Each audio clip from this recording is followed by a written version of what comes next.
ಪುತ್ತೂರು ತಾಲೂಕಿನ ನರಿಮುಕುರು ಹಾಗೂ ಶಾಂತಿಗೂಡು ಗ್ರಾಮದ ರೈತರು ನರಿಮುಕುರು ಕೃಷಿ ಪತ್ತಿನ ಸಹಕಾರಿ ಸಂಘದಿಂದ ಪಡೆದ ಕೃಷಿ ಸಾಲಮನ್ನಾ ಆಗದ ಹಿನ್ನೆಲೆಯಲ್ಲಿ ನವೆಂಬರ್ 8ರಂದು ಮಿನಿ ವಿಧಾನಸೌಧದ ಎದುರು ಸತ್ಯಾಗ್ರಹ ನಡೆಸುವುದೆಂದು ಭಾರತೀಯ ಕಿಸಾನ್ ಸಂಘ ನಿರ್ಣಯಿಸಿದೆ.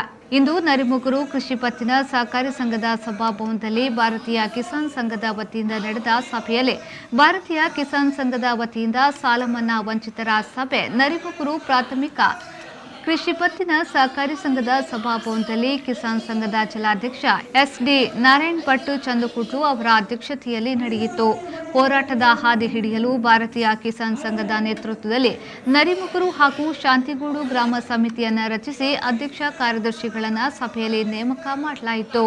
ಕಳೆದ 3 ವರ್ಷಗಳಿಂದ ನರಿಮುಕುರು ಕೃಷಿ ಪತ್ತಿನ ಸಹಕಾರಿ ಸಂಘದಿಂದ ಪಡೆದ ಬಹುತೇಕ ರೈತರು ಕೃಷಿ ಸಾಲಮನ್ನಾ ಆಗದ ಹಿನ್ನೆಲೆಯಲ್ಲಿ ಭಾರಿ ಚರ್ಚೆಗಳು ನಡೆದವು. ಈ ಕುರಿತು ಈಗಾಗಲೇ ಶಾಸಕರು, ಸಚಿವರು, ಜಿಲ್ಲಾಧಿಕಾರಿಗಳಿಗೆ ಮನವಿಯನ್ನ ಮಾಡಲಾಗಿದೆ.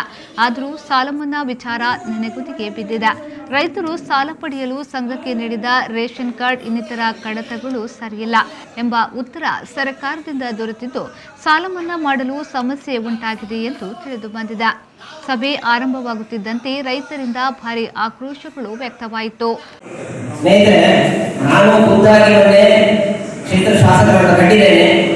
ಇವತ್ತಿನ ಸಭೆಗೆ ನೀವು ಬರಬೇಕು, ನಮ್ಮ ಏನು ಕುಟುಂಬದ ಅಹವಾಲು ಇದನ್ನು ನೀವು ಸ್ವೀಕಾರ ಮಾಡಬೇಕಂತ ಹೇಳಿದೆ. ಆವಾಗ ಅದಕ್ಕೆ ಅವರು ಹೇಳಿದರು, ನನಗೆ ಹಡಿಲಿಂದ ಗದ್ದೆಗಳಿಗೆ ಬೇಸಾಯ ಮಾಡೋದಕ್ಕೆ ಸಂಬಂಧಪಟ್ಟ ಈ ಇವತ್ತಿನ ಒಂದು ಕಾರ್ಯಕ್ರಮ ಅವರಿಗೆ ಪ್ರೋತ್ಸಾಹ ಮಾಡೋದಕ್ಕೆ ಚಿಕ್ಕ ವಿತರಣೆ ಇಂಥದ್ದು ಕಾರ್ಯಕ್ರಮ ಉಂಟು, ಏನೋ ಒಂದು ಕಾರ್ಯಕ್ರಮ ಹೇಳಿ ಅಂತ ಹೇಳಿ ಅದಕ್ಕೋಸ್ಕರ ನನಗೆ ಸ್ವಲ್ಪ ಸಮಯದ ಅಭಾವ ಇದೆ. ನಾನು 5ಗೆ ಬರ್ತೇನೆ, ನಿಮ್ಮ ಸಭೆ ಮುಗಿಸಿ ನೀವು ರೈತರೆಲ್ಲ ಅಲ್ಲಿಗೆ ಬನ್ನಿ, ಅಲ್ಲೇ ಕೂತು ಮಾತಾಡುವ ಅಂತ ಹೀಗೆ ಹೇಳಿದ್ದಾರೆ.